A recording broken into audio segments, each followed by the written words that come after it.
On this episode of Prepare Them for Launch, we have the special gift and opportunity to be able to speak one-on-one with Jonathan Pitts. Jonathan is an author, a speaker, and a ministry executive pastor at Church of the City in Tennessee. He's also been the executive director for Dr. Tony Evans' The Urban Alternative, and is the current president of For Girls Like You Ministry that was the heart and soul of his late wife, Wynter.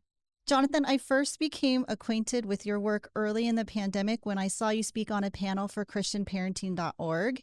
And I think one of the things that struck me the most and that I held on to after listening to you talk was the way that you leaned into God's love and kindness in a time when you were experiencing such suffering and loss. And I just really held on to that because it was early in the pandemic when I know people were struggling with loss and separation. And I really just felt like it spoke to me during that time. Well, thank you.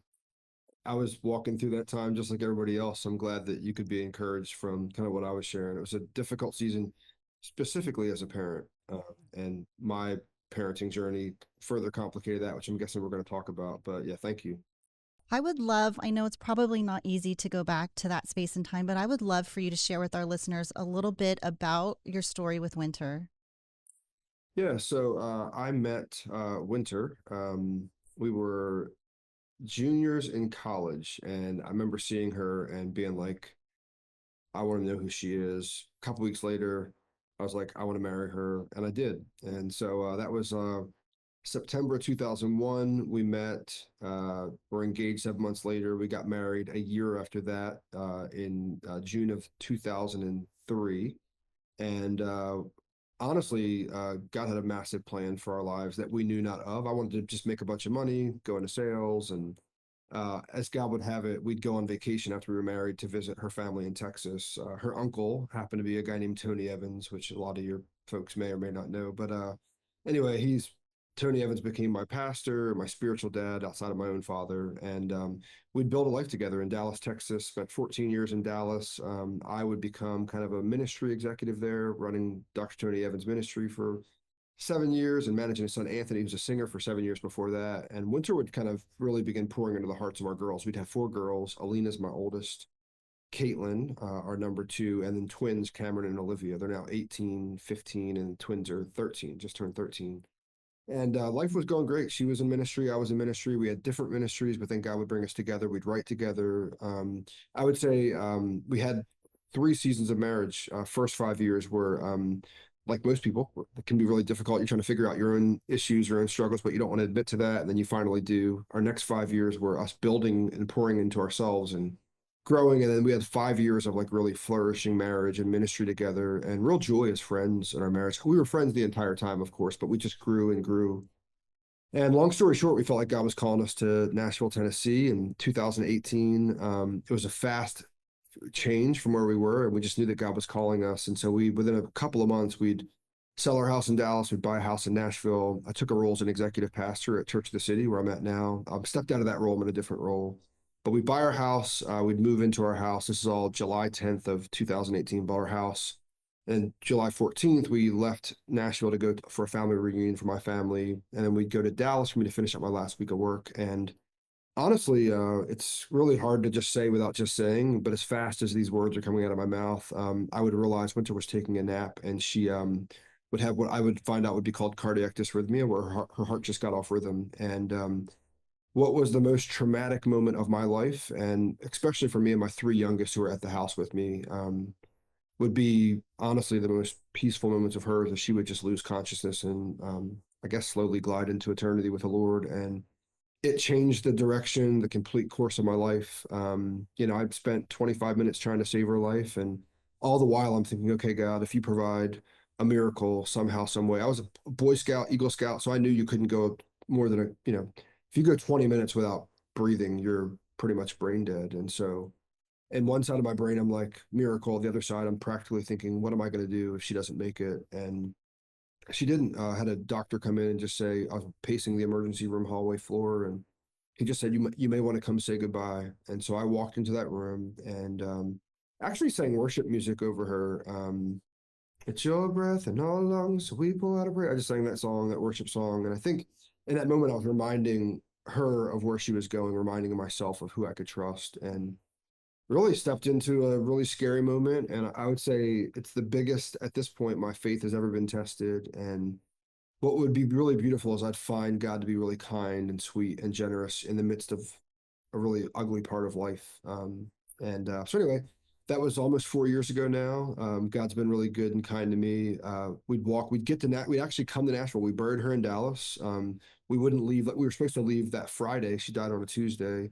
We'd stay for another 2 weeks and we'd bury her. And it's crazy to think about and to talk about, but we'd end up leaving her there and giving her final resting place there, at least her body, that her final resting place there. And we then move on to Nashville so my girls could start school. And we came here. My oldest daughter was a freshman. She just graduated this month, so she was a freshman and started her freshman year here. And honestly, Nashville and Church of the City would become an incubator of healing for us. And so I'm really grateful to say God brought us to a really sweet, beautiful. If you've never been here, it's a really beautiful place to live. And we spent a couple of years really deep in grief, and as God would have it, I would kind of give up. It was really during COVID. I'd give up all the things I thought God owed me and just come to the end of myself. And it was about my 40th birthday was actually that March of 2020. And I had a trip planned to go play Pebble Beach, which is a bucket list item for me, and that got canceled. And I was like, whatever, God, you can have it all. And really, uh, 40 days after that, after my 40th birthday, I would be introduced to my now wife, who is now my best friend. And God would completely, for me, in terms of relationship, completely redeem my life and my wife, who has her own story and her own journey. And so we are on a new journey now as a blended family, which is crazy. I've never done this before. It's kind of scary. It's kind of beautiful. And we're on that journey now. So that's where I find myself. Yeah. And I'm so sorry for your loss. That story is so powerful. So thankful for you. And one thing we're trying to do for this podcast is help parents have an open line of communication with their kids. And in order for them to kind of get through the challenges with their kids that they're facing today. And one thing that we Mhm. saw repeatedly come up is this idea of leaning into yourself and how that plays out in raising your kids, which honestly, we realize that understanding yourself kind of helps you become attuned to the needs of others, especially your children. And so we think that you fully understand this, especially through that season that you journeyed through. And actually, you have a chapter in your book titled "Uncle's Insanity." So I would love for you to kind of share that idea with us today.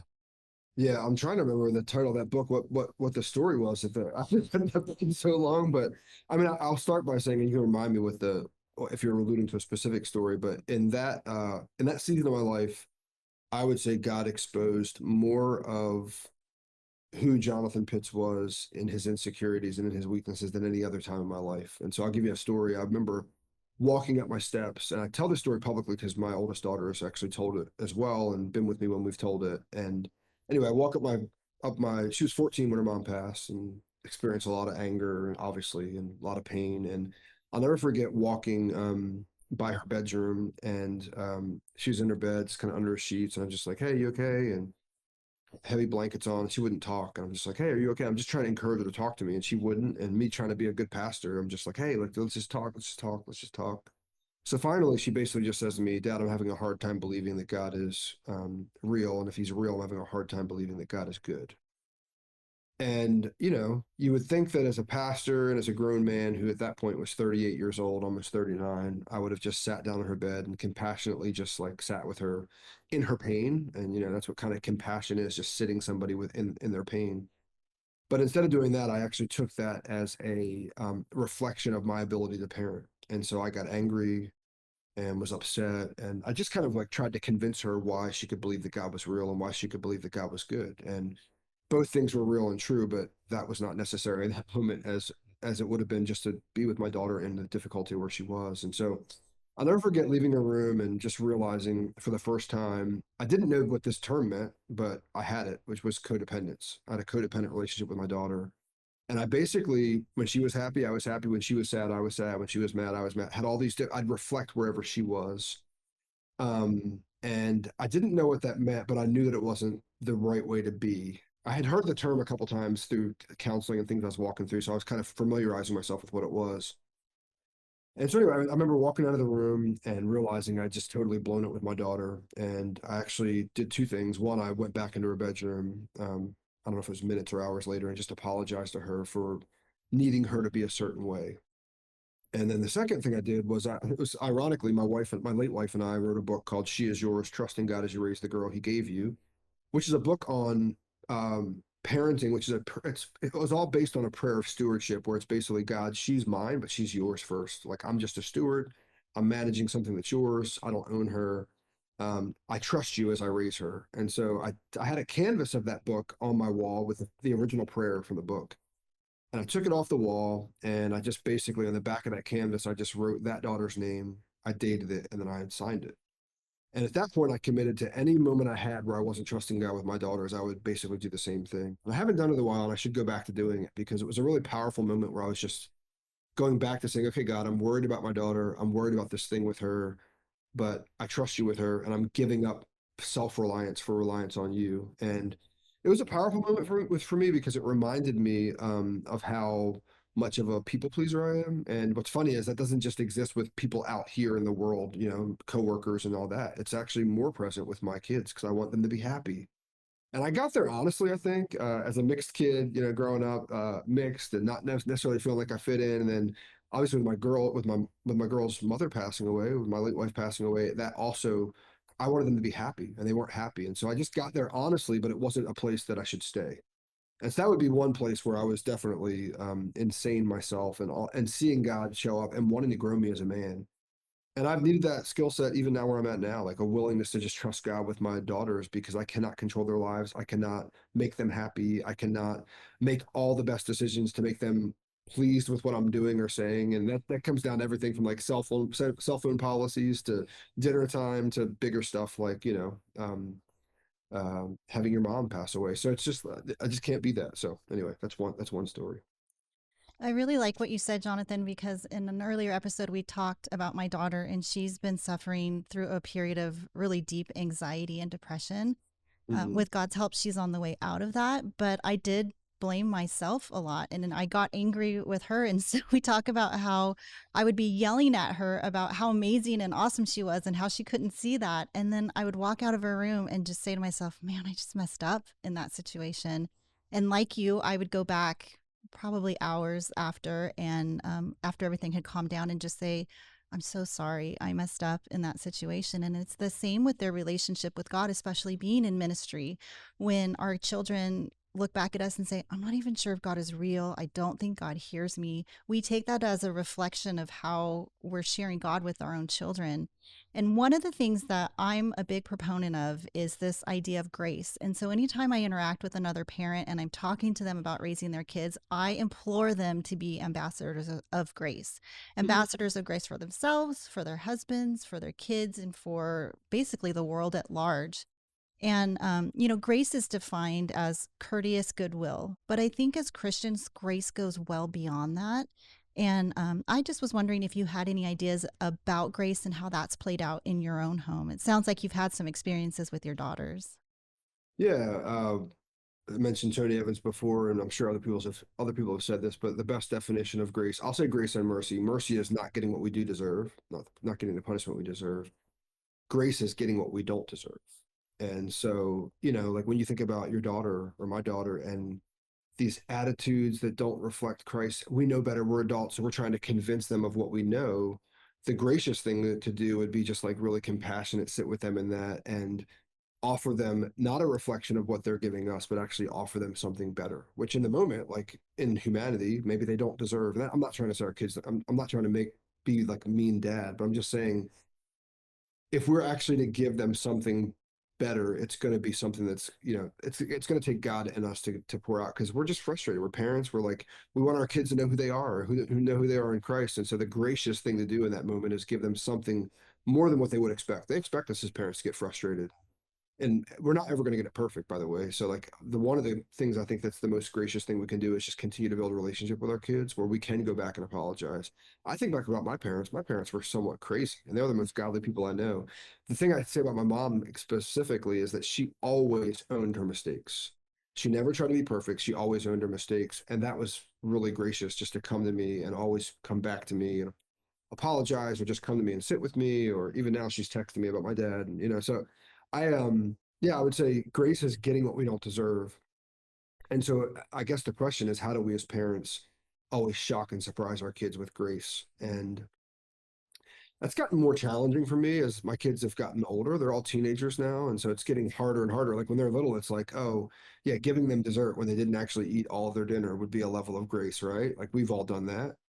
But when they get older and they're making bigger decisions, it gets harder to present grace, because it's harder when people are adults. Like I think about my own siblings or friendships or co-working relationships. The older we get and the more we're dealing with adults or close to adults, it gets harder to be gracious. And so I would just say, um, you know, we're only going to get grace as we give grace. The Bible's clear about that. And so that's one of the things I like to think about, is like how gracious do I want God to be with me, and that's how gracious I want to be to my wife and to my daughters. And anyway, I'm just rambling now about grace because it's a beautiful thing, but Yes, yeah. I love that. It is a beautiful thing, and I think the greatest part about that is trying to like be the reflection of God. He gives us grace, and in the same way we have to be that with our kids. And I think you do a beautiful job, because a lot of the times for kids or for our children, they look at us as perfect beings in a lot of cases. And for you guys to step up to the plate and say, like, no, I made a mistake in this. Come back with humility and come to your kids and be like, hey, I'm so sorry that I made a mistake in this moment. But let's continue to open up the line of of communication, continue to talk about these things, because that's going to be helpful for them. And then also makes them look at themselves and be like, oh, although my dad, my mom, they're not perfect. They know they own up to their mistakes just like your parents did. They're like, okay, I can make mistakes and it can be okay. And so I think Yeah. not only does it change the idea of grace, but also makes them look at themselves and see mercy in themselves as well, and giving themselves that opportunity to realize their mistakes.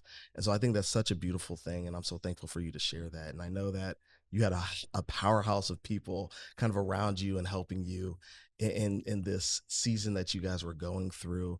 And so kind of just talking about that, like you had your twin brother, your sister Carmen, Dr. Tony Evans, as you mentioned before, his daughter Priscilla, and your counselor therapist Sissy Goff as well. And so this next part is a two-part question. And so the first part is how did these people help you and your girls heal? And for those who are going through a season of hurt, how would you recommend they seek out community? Yeah, I mean, there's a scripture, Psalm 34:7, it's become like a life verse to me. Psalm 34:7, the angel of the Lord encamps around those who fear him, and he rescues them. And I would say, like, after having received just a little bit from each of these people, I would say that all those people, specifically Priscilla, Tony Evans, Crystal Evans, Hurst, Jonathan Evans, Anthony, like that family, Sissy Goff, my sister Carmen, who moved in with me, they literally all rescued me in different ways. And they just showed up for me when I had great need, and they showed up for me how I needed it. Like I think about Anthony specifically, who I managed for 7 years, built a friendship with. Like he literally came back with me from Dallas after the funeral. First, he helped me plan the funeral. He sang at the funeral. He coached me through picking a gravesite when I was just like, "What in the world? Like we have to do this as human beings." And he comes back with me. He sets my home up that's not even set up. I mean, he literally is just walking with me daily. My sister Carmen, 2 weeks after that, moved in with me and became a surrogate mom to my girl. So I would say they all rescued me in different ways. They just showed up for me in my need, and they all showed up for me in my need in ways that God gifted them specifically. Um, um, so that, yeah, super, super wonderful rescue from my community, people that were living around me, many of whom I didn't know how much they loved me until, all hell broke loose in my life is the only way I know how to say it. Um, but what's really, I think, what's beautiful for me and what I'm really grateful for is that those were people that I poured into years and years and years before that, walking with them in their needs. And so I would say the best thing that anybody could do to have that level of community is begin pouring into people around you that God has put in your sphere. Ultimately, if we're only taking, only taking, only taking, we're never depositing. And I'm not saying I did it perfectly, but there were enough people that I invested in that when it was time to stand with me, they began investing and depositing in me. And the hardest part about that was when they were depositing in me, I didn't necessarily want to receive it because I felt like I didn't deserve it. And so that's another thing I would say is if you're ever walking through a hard time like this, like be willing to receive grace from others, gifts from others, help from others, because that's how God works. He works in community, and he puts people around us. But I do think we have to be willing to actually invest and make deposits in other people's lives when they're in places of vulnerability and brokenness and hurt as well. So I love that. I think that's really beautiful. And when we're coming out of a time of isolation, community is so important. And so the idea of feeding into those that you see around you is awesome. We have this thing that we do in our family, and it's called Washington Family Life Lessons. And they pop up at their most random times. And one of them that we came across was, if you see someone in need and you're able to help them, you should help them. And it's just that idea of noticing community around you. And it doesn't necessarily have to be someone that's a close friend or a relative. It could just be someone that you see has a need in the community too. And as we sort of wrap things up, Jonathan, I wanted to read an excerpt from your book, My Winter Season. That really touched me. It was a moment that you had with your daughter, Caitlin. And it's in your chapter titled Be Still. And you mhm. say, following the private viewing, the girls all moved backstage except for one, Caitlin. Caitlin stayed there by my side as friends and family paraded past the coffin. I didn't want to miss the chance to acknowledge everyone's presence and to thank them for being there. There I stood about 20 feet from Winter's body and greeted each person with a hug or a handshake as they came forward to give their last goodbye to my wife. Caitlin saw what I was doing and mimicked my actions, so everyone got greeted and hugged twice. It was a powerful reminder that my children were always watching, and my actions would guide them in how they handled this difficult day. I could see in her eyes that she wanted to support me and that she didn't want to miss a moment of what God had for her in that day. I know I will never forget it. I learned early in child rearing days that my girls were always watching. They were always there, keeping an eye on us, and were taking their cues from our actions, good or bad. It's a great responsibility. I'm reminded of the words I heard Kurt Thompson, a Christian psychologist, speak at a small gathering of leaders. They so convicted me that I wrote them down. To the degree that a parent makes sense of their own story will be to the degree that a child can be secure in theirs. And I've heard you mention that. You mentioned that in your talk that I heard from ChristianParenting.org. And I would just love for you to tell our listeners what that meant to you and how you applied that in your life with your own kids. Yeah, I mean, it kind of goes back to what you guys shared at the beginning of the podcast, just talking about kind of owning, your journey, owning who you are. Like it's only as you're able to understand God in your own life and what he's done in your own life and walk in growing in maturity, and then also like just letting go of things that aren't of God, letting go of habits, insecurities, like all these things that aren't of God, that your kids will actually learn to do the same. And Caitlin, she's still a beautiful picture and she's an awesome teenage girl now, but yeah, it was such a reminder to me of the fact that they're always there. And you know it when they're little, when they're like they're toddlers and you're doing something, they're looking at you and they just start doing the same thing. But that was like the hardest moment of my life to that point. And to see her with me, watching, trying to learn, was just a great reminder. And even for me now, like I'm sure like a lot of the parents that you guys deal with have blended families and are walking through the like, difficulty of that, like I am. And I'm in a place now where I'm like, man, like this is really beautiful and also at times really, really hard. How am I going to respond when this happens? How am I going to respond when that happens? My girls are watching even now. And so my goal in this point in my life is to be as kingdom as possible. And when I'm not, correct. When I'm not, repent. When I'm not, see forgiveness. And when they're not, be patient with them. And when they're not, be patient with them. And when they're not, be patient with them. Don't forsake truth. Don't forsake grace. Just walk with both. Jesus was 100% both. How do you do the same? And so, yeah, that was one of the most powerful statements I ever heard, because it gave words to what I think that we as believers are trying to do, not just for our children, but anybody that we're walking with or discipling or anybody looking at our life is we're trying to make sense of our story in order that somebody else can make sense of theirs when they see what God has done and when they see how much we trust him, when they see how much we're changing and transforming even through our difficulty and our pain. And so, yeah, I'm grateful for that statement. And Kurt Thompson, he's an awesome guy. So, Yeah, and we're grateful to have you as well. I think this was such a great conversation, and I think the two to three things that I took away. First is this idea of that our children are God's first and then ours. I think that was such a beautiful sentiment, just of reminding us that God is the creator, ultimate creator of our children. And so we have to allow him to lead and lead us. And then that this Hmm. second one is that we need to be a reflection of him in our love to our kids. And then ultimately don't forsake community, because community, and I'm not saying just in community, but like more so of this idea of like giving yourself, depositing yourself to others so that they, and it's not a transactional thing, but more so of like, you got to continue to love on people as God is loving you through your hard times as well, because they're going to be there next to you through your difficult circumstances. And so I thank you for all the tidbits of wisdom that you gave today. And we're so thankful to have you on today, and just being able to see what it looks like to be a parent going through a tough loss, but also going through that with humility and grace as well. So we're so thankful to have you. Yeah, I think it's honestly, I heard this in church on Sunday, just radical grace. Like Jesus showed radical grace towards us, and we need radical grace ourselves, and we should be showing others, especially our kids, radical grace. The world's not going to show it to them. The world's like, we love you when you're up, when you're down, we're talking about you. How do we display radical grace and pray that God gives it to us and the others give it to us as well, because we need it. So Yeah. Yeah. And I'm thankful for you just saying surprise your kids with grace. I just love how that sounds, first of all. And then I love thinking about being able to do that for my kids, to surprise them, especially my teenagers. I have 2 teenagers as well. So I'm in that with you. And it does get harder as they get older to show grace. And so I'm looking forward to surprising my girls with grace in this season. And I also really love how you said you never miss a chance to say you're sorry. And I love that your mom modeled that for you, because there is so much reparative work in mm, saying you're sorry to your children, and the relationship grows and moves forward because of that. So I just want to thank you, Jonathan, for your vulnerability, both in writing my winter season and then in coming on today and sharing that story and your story as a parent with us. I hope that this time is really beneficial for our listeners. And I know that your story is going to be one that's super powerful for them. So thank you so much.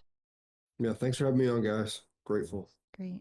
And in our final episode, me and Natalie will come back together and just talk about all the things that we have learned this season, all the things we've hoped that have changed in your families. And we'll also give you a little sneak peek in where we're heading in our second season. Yeah, AJ, I have learned so much just out of this season, and I'm so excited for what's to come in our next season. Until then, everybody, know that we are journeying with you, we're praying for you, and we're walking beside you and your family in love.